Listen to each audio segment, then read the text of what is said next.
So thanks for joining me today in the wood shop. We are going to be framing up and hanging the Z-back door we built earlier. And first step is to have our opening. What we've got here is basically a roughed in stud finished opening.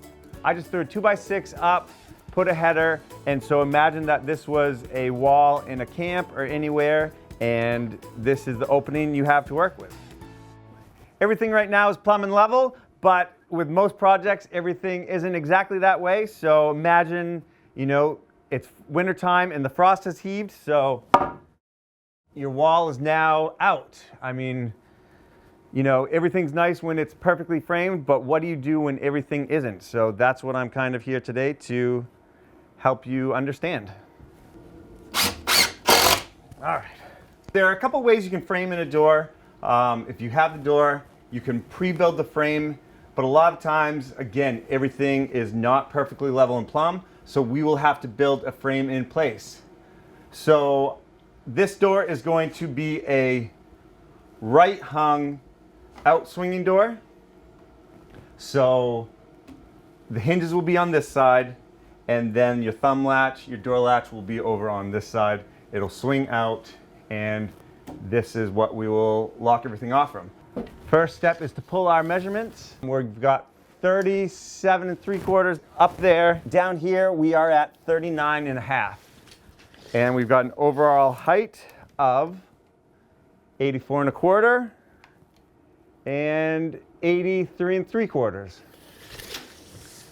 So we'll start by putting in our top piece of framing, which is 37 3/4. Oh, what's that one back there? Oh, you look like 5.5. 5.5, perfect.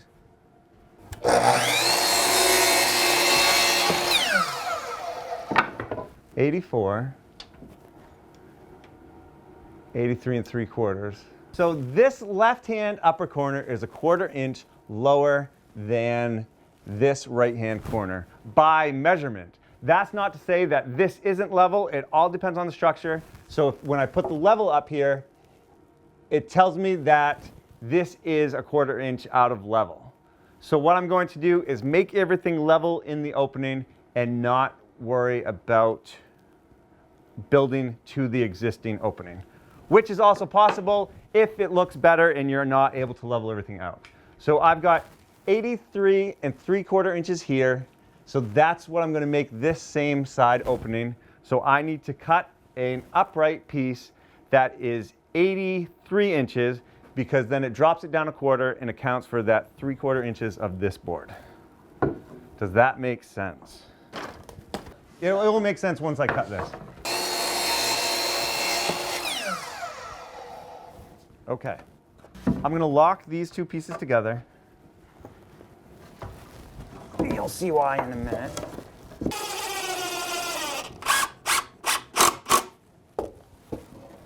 So that way now, when you put this in place,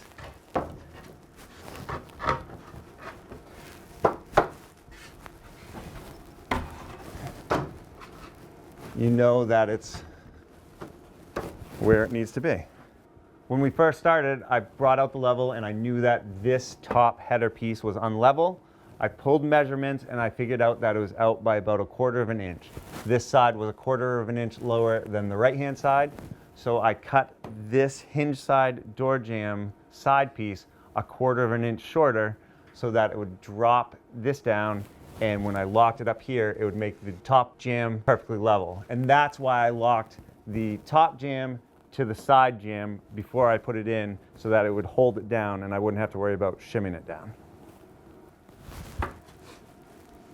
So this hinge side is going to be anchored into the wall. This is where all the stress is going to be with the door hinges. So you want to make sure that this side is locked in and secured as tight as possible. You want to make sure that your door jamb, whatever you've ripped it down to, is flush with your outside sheathing. It just makes it that much easier when you go to put trim on.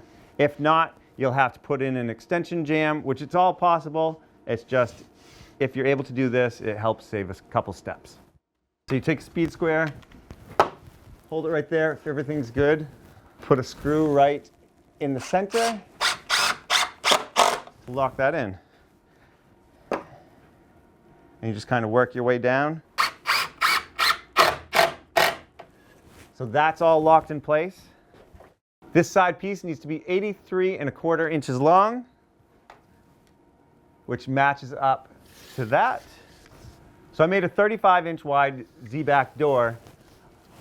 Our rough opening was 38¼ and by the time you put this piece in there, by the time you put your hinge jamb in there, you're at 37. So typically I like to allow 1/4 inch on each side of the door just for swelling in the summertime, shifting and all that, so it still closes and opens freely. And with your 3/4 inch stops, you're still going to have plenty of material to stop the door. So 1/4 inch each side, that puts me at 35.5 is where I want to put the hinge side, which puts you right there, which leaves you with 1.5 inches between the two. So I know that's 3/4 inch, so if I put a small piece of 3/4 inch pine spacer up there, I should be good to lock in the top. So I was going to put a piece in vertically, but then I remembered that this door frame is unlevel, so I don't know if it's going to need to slide in closer. So what I did instead was take a shorter, skinnier piece and I'll put it up higher so that it'll still bring me out at the same point up top, but it allows me some room to shrink or grow as needed.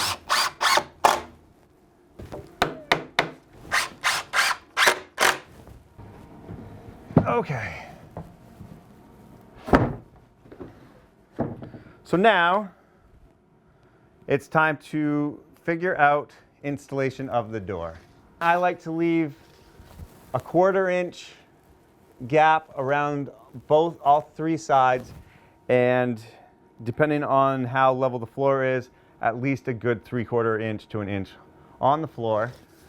So if my opening is 83, take off 1/4 up top, 82 3/4. So if I cut the door at 82, it should fit the opening. When we built the Z-back door in the prior episode, I left 5 inches on the bottom, knowing that it could possibly need to be cut back. It gives you room if you have a slanted, not perfectly level floor. 82 is what I want. So there's 82 there. 82 there. I know that top edge is straight across and square, so I can just line that up. Line that up. And this is very easy to do with any type of circular saw.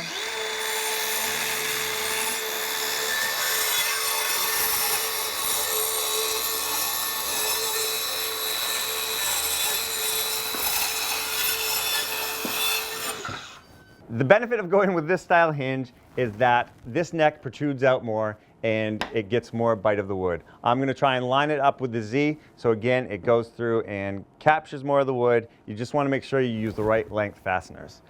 You could also go with a regular style door hinge and anchor into the side of the door. It really all depends on look you're going for and whether or not you want the hinges to be hidden or exposed. But I think using this style or a more decorative black wrought iron hinge looks good, keeps that camp feel, so that's what we're going with. It is 5 inches down from the Z. It's about 8 inches to the center of the Z, so that's where that first hinge would end up going. Puts you right there. So what I would do, lock that right there, lock that in with some screws, and that will line up for your door. You can install on the door first, on the jamb first. If you have pinned hinges, sometimes that's easier. It's also easier to have a couple set of hands. So that will be there. You can inset your hinges as well. but I like to just allow that, you know, again, that 1/4 inch on each side just gives you more space so you don't have to inset your hinges. It all depends how fancy you want to get. I know I took 3/4 inch off, so if I put a piece of 3/4 inch down on the floor, that'll hold it up enough, and we'll see how it fits.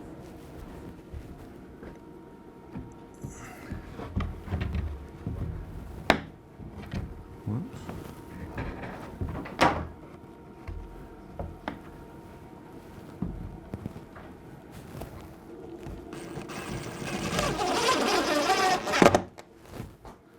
First screw's always the hardest.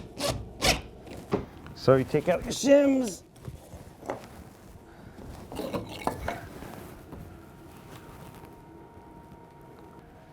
So the door is now hung. You kind of want to just eyeball it and see how it looks.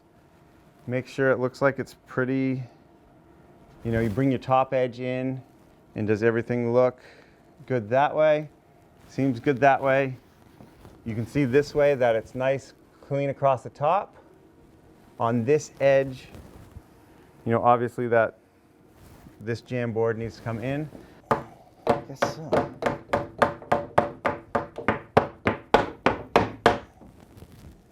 So right there is tight, but you've got a good 1/4 inch up top. So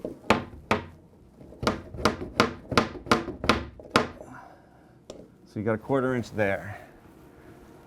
So the next step would be to see what you need for a shim in this space. So you close the door, keep your 1/4 inch gap along this all the same, and that's telling me it's about 1 inch to 1.125 inches, 1.25 inches. So I need to fill in 1.25 inches right about here. So you can do it with cedar shims, or if you happen to have material that's close, you can use that as well. So you would inset that there and kind of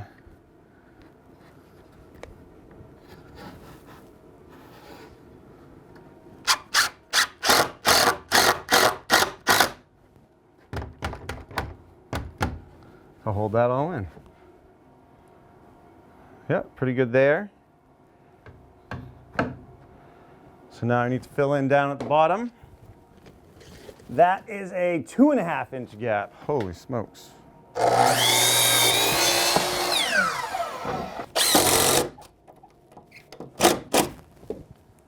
And then a piece of 1 inch in front of that. Okay. You want to make sure the door, it's not out and stuff like that. So if you go like this and you hold the door shut there, you want to make sure that your jamb follows the door, because the door could go out that way, and you really want to make sure it lines up. So right there, it lines up pretty good the whole way down, so I can lock it in.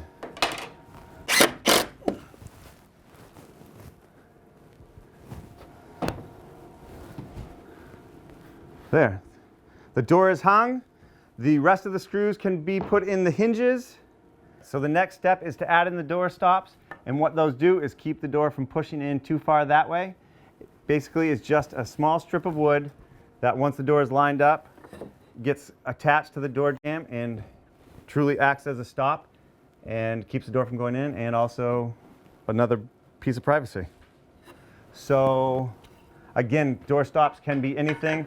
I typically use 3/4 inch material and just rip down thin strips. I've got a piece of 3 inch left over, so my stops are going to be 1.5 inches wide.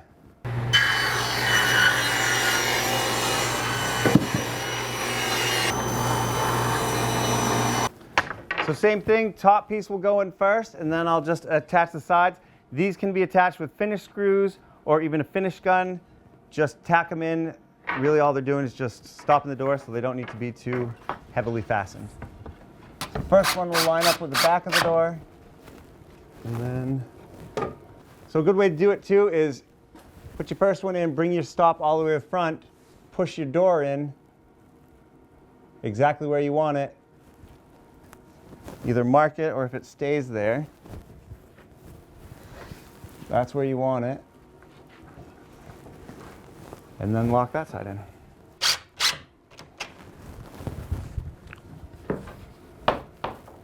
And now I can pull my measurements for the two side ones. 82 1/8. 82 1/2.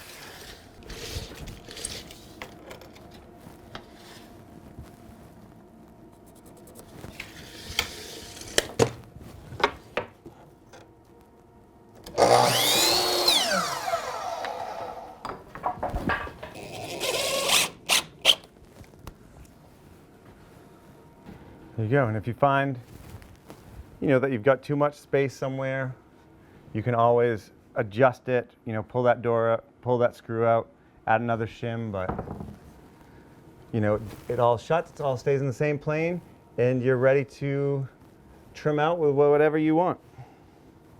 And there you have it. The V-Match Z-Back door is now installed. The next step would be installing a door handle.